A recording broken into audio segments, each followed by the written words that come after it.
Fuck.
Oh well, at least it's closed.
And we're deploying this early warning system, if you like, in an office environment.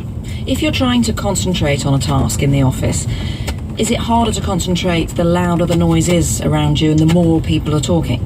Within a range from a whisper to a shout, it doesn't make any difference how loud it is.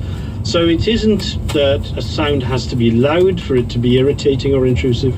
It merely has to be changing in some way and producing the kind of loss of efficiency that we found in the laboratory setting. Surprisingly, even confronted with a sound as annoying as this, we can ignore it because it's constant. But if it changes just a bit, that puts us back onto high alert, disrupting our thought processes once again. But surely with a bit of effort we can screen those noises out. Time for Bill Macken, Reader in Psychology at Cardiff University, to give me a memory test.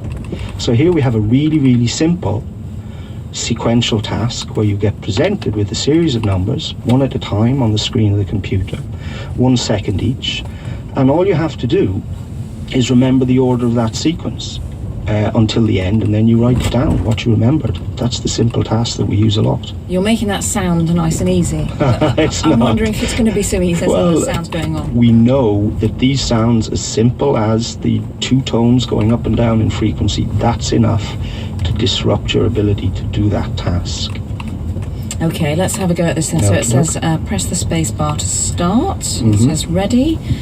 The disruptive effect of task-irrelevant background speech on short-term serial recall of visually presented verbal lists, as well as the short-term memory processors, may be important in activities typical of those found in an office. It was 2, 4, 8, 6, 1, 0.75.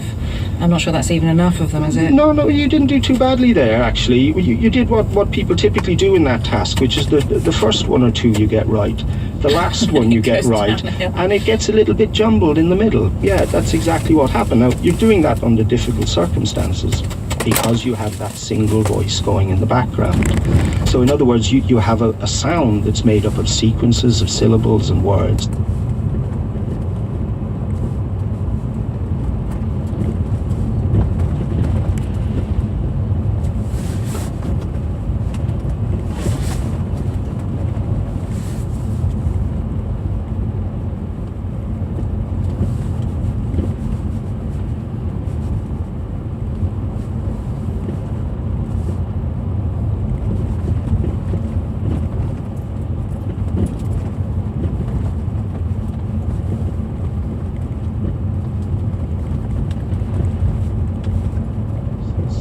Once you get above 3 or 4 in the mix, then actually they start to become less disruptive. What you're doing when you mix them all together, you're basically taking out all the little segments, all the syllables, all the words, and you end up just with this kind of mush of babble.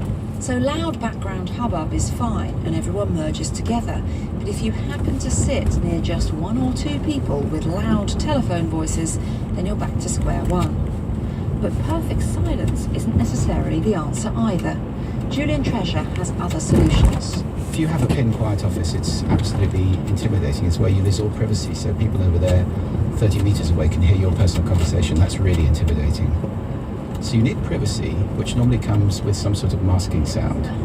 So one bird walking outside your window, again, will be irritating, but birdsong, that's a sound that pretty much everybody likes. And we have no problem working when that's going on.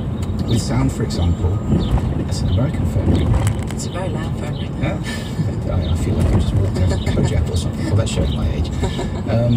So could you flood an office with birdsong and people would like that? Typically, what people use for masking sound these days is pink noise. I think pink noise is a pretty unpleasant sound to use. So I'm quite in favour of masking sound which uses nature, birdsong, running water, rainfall. There are lots of nice background sounds that we could combine, and there's no reason why we couldn't use musical elements as well, just to create a sound which isn't music, but which is designed to be oral wallpaper, reassuring and with good connotations. Now, one idea would be to put all the noisy people together and then have a nice quiet area for the studious people. Trouble is, I fear I might get put with the noisy lot. Thomas Chamaro Premasic, who's Professor of Business Psychology at University College London, has another idea.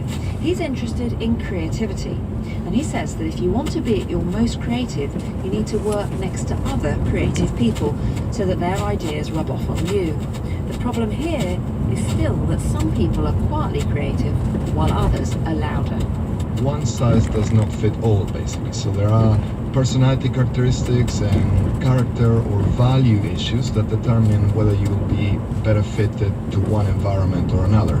To give you an example, if somebody is extremely introverted, they might flourish and be more innovative when they're working on their own.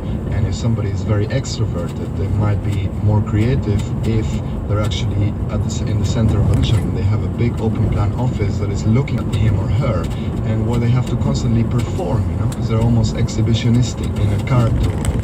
So it's important that we understand that what's a good office environment for one person might be the worst case scenario and a kind of nightmare scenario for somebody else. So what about those offices deliberately designed to look creative, with neon paint on the walls and table football around every corner? Is there any evidence that the more wacky offices do make people more creative? I don't think there's any evidence that these kind of wacky offices that actually enhances people's creativity. More, it sends the message that, hey, if you like this, then you'll be a good fit with our company, because this is how we think, and we're informal and we welcome things that are a little bit, outside the box. It's a lot more difficult to be creative or to feel inspired in offices or office layouts that are kind of very dull, conventional and boring. So think about The Office, for example. That's a classic example. It just looks grim and grey, and there isn't a single attempt